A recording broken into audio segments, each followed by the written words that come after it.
The boys didn't get much sleep that night. The anxiety of being lost in the dark made them all quite nervous. The welcomed morning sun crept up slowly over the horizon with still no land in sight.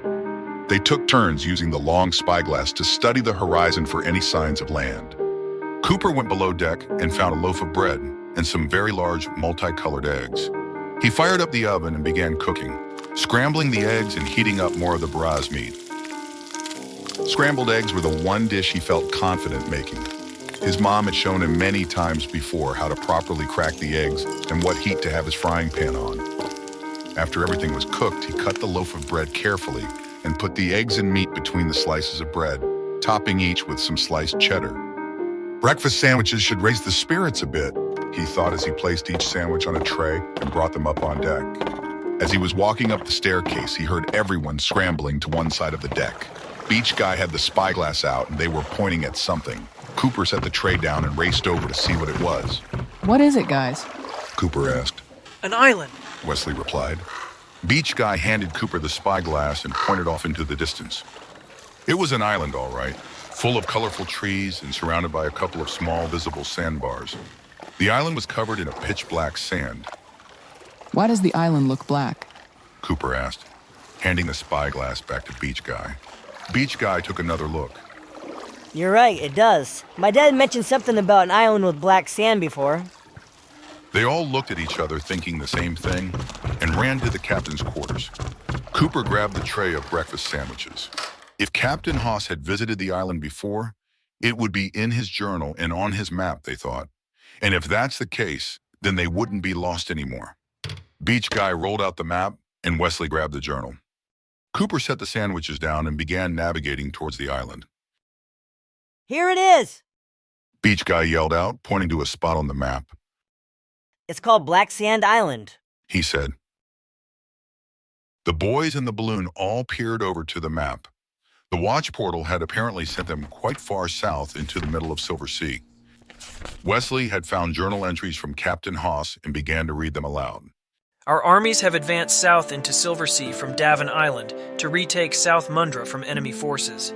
Upon leaving, our ship encountered a peculiar island with black sand. One of the locals told me the island used to be inhabited by strange creatures that practiced a form of science called Yevon. The experiments these creatures performed turned the sand black over time. I plan on revisiting the island to find out more about this mysterious place after the war. Wesley closed the journal and the boys began to eat the sandwiches Cooper had made. Beach Guy worked on mapping a route out to Bearsgate. They were far off course now. He judged it would take all day to reach the island of Myth where they could refuel. They then should be able to reach Bearsgate overnight. The seas in this part of Arkans were dangerous. The boys would have to be very cautious as they made their way to James. Journal entries from Captain Haas detailed rogue pirate crews in deadly whirlpools, as well as nearby enemy islands and cities with crews that patrolled the disputed waters. The journey to Myth would be a cautious one. Should we stop and check out the island? Wesley asked. Maybe a quick little visit wouldn't hurt. Beach Guy said, looking at Cooper for his thoughts. Cooper was unsure. Part of him wanted to see the island and have more things to write about in his journal. The other part of him knew their trip was already turning out to be more than they originally had planned. It was hard being the older, cautious brother sometimes. Okay. Let's be quick, though. Cooper said, grabbing a satchel and throwing some weapons and supplies in it. The boys anchored near the island and lowered a small rowboat into the water. Stewart agreed to stay on board and watch the ship. Beach Guy instructed him to ring the bell above the captain's quarters if he needed them or saw anything weird. The island was small and very circular. The trees were sparse anywhere there was black sand, but became very dense and almost impassable, overgrown with trees and thorny bushes near the center of the island. The black sand was hot to the touch and crunched under their feet as they walked. As they walked up the beach, there was a clear opening in the dense, thorny bushes. It was like a burrow. The boys ducked down and began to make their way through the small passage. The bright sun's glare quickly dimmed as they descended deeper into the thicket. Wesley and Beach Guy had their crossbows out, ready to fire. Cooper led the way, saber in hand, hacking away at any overhanging branches or vines in front of them. The boys reached a wide opening in the center of the island. It appeared very similar to the lagoon they had found on their last visit. The opening was covered in a beautiful tropical canopy. Colorful birds called out as they flew in circles around the tree cover. The landscape sloped downward. In the center was a body of water that appeared to be fed by an opening on the other side of the island. In the center of that was an old maroon ship, half covered by water while the other half tipped upwards on a sandbar. How did a ship get in here? Wesley asked. Maybe it came in from that opening over there. Cooper suggested, pointing to the narrow opening on the other side. The ship looks too big to fit through that passageway, though. Beach Guy added, looking bewildered. The boys began walking down the slope to the body of water. The ship was large and very old. The sails had been shredded and frayed by time, the old wood weathered by the salty water and humid air.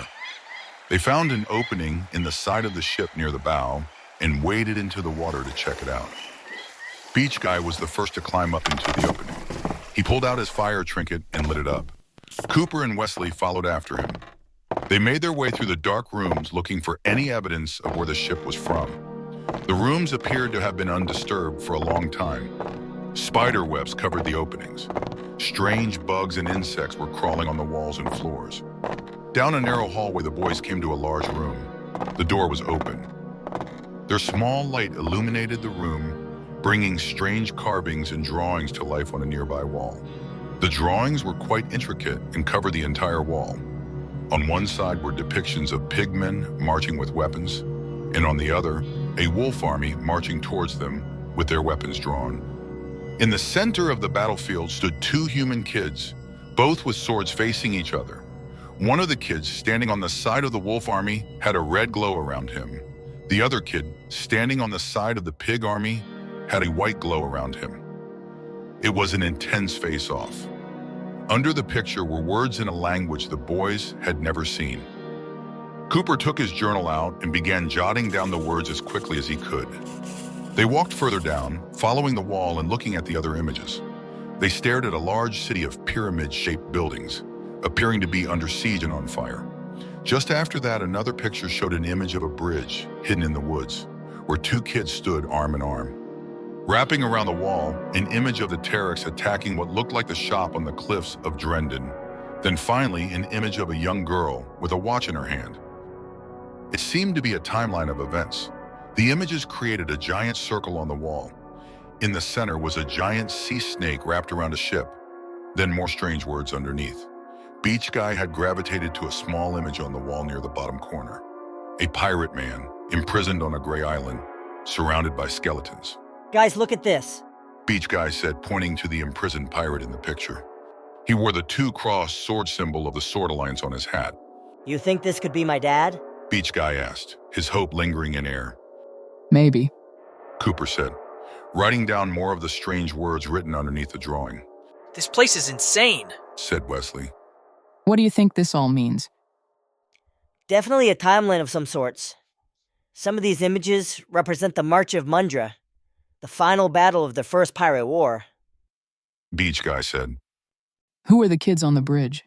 Cooper asked, pointing to the picture. He squinted, noticing something odd now. One of the kids on the bridge wore something he recognized. The shirt showed an image of an old muscle car and a familiar car company from back home. How could that be? There were no cars in this world.